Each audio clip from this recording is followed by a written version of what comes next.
Ali Drew for SecondsOut, joined by Michael Conlan. Mick, how are you doing? I'm good. Happy to be here. Happy it's fight week, and I'm excited for Friday. Yeah, we are in fight week. We're in the bubble. What are you expecting from this week? You know, you're obviously dropping down a weight. Do you think it's going to be a tougher fight week than normal? No. I'm in a great position at the minute. You know, I'm really happy with how training camps went, how the weight has went. Everything has went smoothly, and you know, obviously when you're getting that last bit of weight off, it's always a wee bit. You know, you always feel it a bit, but I'm feeling good. I'm excited. I'm looking forward to putting on a show and putting on an explosive display. You say that at this new weight, you know, you're feeling stronger in training. You feel like you've got more power. You're bigger at the weight. Do you feel like that's going to show in the ring? I think so. I've been sparring later than I've ever sparred, and in there where I'm sparring, even at a later weight, I feel physically stronger and physically bigger, even though I actually am smaller. But it's going to be exciting. I think you know, see a different side of me this weekend. Talk to me about fight night then. In the fight, what are you expecting? You say that you want to knock him out. Yeah, 100%. I want to knock him out. I believe, you know, he's an aggressive fighter. He's a come forward fighter. I think he leaves up openings for me to capitalise on, and that's what I plan to do. I plan on capitalising his mistakes, and I'm making him make the mistakes obviously as well, and that's gonna, hoping he does it. You know, I'm gonna make him make the mistakes and capitalise on them. I mean, he's coming to win. He wants to make it a triple over the Irish fighters. Do you think that this is going to be one of your toughest tests so far? I'm unsure. I'll know when I'm in there. Listen, I've fought some good fighters already, some high-ranked fighters, and you know, it's just another fight for me. You know, I'm not going to say it's going to be the hardest fight on paper in terms of his results in recent times. It supposedly should be my hardest fight, but I believe it will probably be one of my best performances so far. The fact that there's no crowds there, you know, we're still doing behind closed doors shows. Does that affect you at all? No, not one bit. Listen, I've competed over 250 times as an amateur in big fights, world championships, European finals and stuff with barely anybody in the arena. So you're fighting the best in the world in these competitions. So I was used to it, and I boxed here last August, and there was no fans. And I'll be honest, I really enjoyed it. It was very, it felt more intimate. You know, you hearing the body shots, hearing the wincing, and I'm excited to hear it on Friday.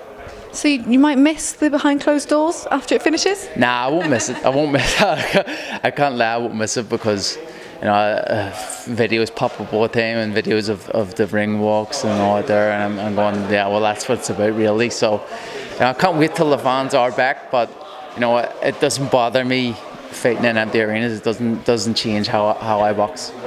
And if you get through this fight on Friday, you're going to cement your place as the world mandatory challenger for the world title.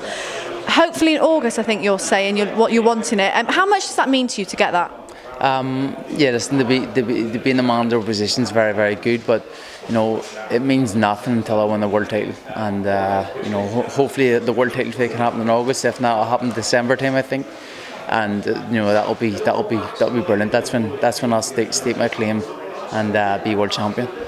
Is there any preference on who you want to fight for that, or you just want anyone I'm going down the kind of WBO route at the minute. So you know, Stephen Fulton's the champion. I believe he's probably the best in the division, and you know, he's the guy I want to face. So you know, I think it's a great fight. I think he's a fantastic champion, but I think it's one I come out as a victor.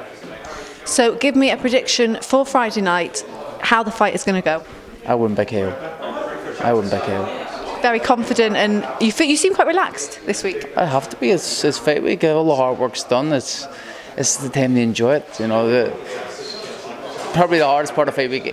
Any fight week is always the making weight, and I've done this so good so far. So I'm not really worried. I'm just enjoying it. I'm looking forward to Friday. I've been in camp now for this one for 15 weeks, as I was supposed to box in April, the start of April in Dubai. But you know, now we're here, April 30th. You know, probably a whole month later, a whole month more prepared. You know, just excited to get in there, raring to go. How frustrating has it been to have fights scheduled, postponed, cancelled? You know, your famous one last year was cancelled. Does that sort of mess with your sort of motivation and the sort of mental preparation? Nah, listen, none of that stuff bothers me. You have to have a kind of bulletproof mindset that these things are going to happen. It's life, you know, mistakes happen, accidents happen. You know, the world goes into a pandemic happens. You know, these things always happen. So, you know, you can't get caught up in the past. You can't get caught up in what's going on. You just got to look forward to the future and focus on your goals. And my goal is to become world champion. So everything that happens around it, if it's postponements, if it's injuries, no, so be it. You know, it's part of life. It's meant to happen.